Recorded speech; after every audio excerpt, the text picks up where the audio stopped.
وفي الدعاء الأحياء وصدقاتهم منفعة للأموات. உயிருள்ளவர்கள் செய்யக்கூடிய பிரார்த்தனையும் அவர்கள் செய்யக்கூடிய சதகாவும் இறந்தவர்களுக்கு பலனளிக்கும். இதுதான் அஹ்லுஸ் சுன்னா வல் ஜமாஅத்துடைய அகீதா.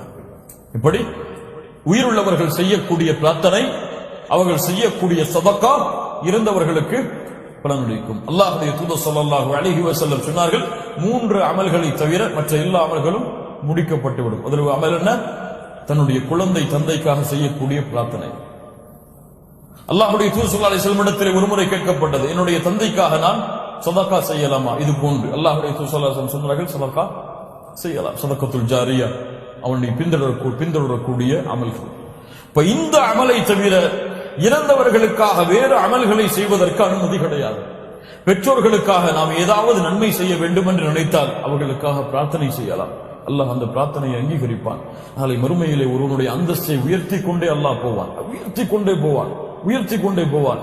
அப்போது அல்லாஹ் ரப்புல் ஆலமீன் அவனிடத்திலே அந்த அடியான் கேட்பான், யா அல்லாஹ், நான் இந்த அமல்களை எல்லாம் செய்யவில்லையே, உன்னுடைய பிள்ளைகள் உனக்கு செய்த பிரார்த்தனை என்று அல்லாஹ் ரப்புல் ஆலமீன் கூறுவார். அதன் காரணமாக அவருடைய அந்தஸ்துகள் உயர்த்தப்படும். அல்லாஹ்வுடைய பாதையில் அவர்களுக்காக சதகா செய்தால் அல்லாஹ் ரப்புல் ஆலமீன் அந்த சதகாவுடைய கூலியை கொண்டு அவர்களுக்கு அல்லாஹ் அந்தஸ்துகளை உயர்த்துவார்.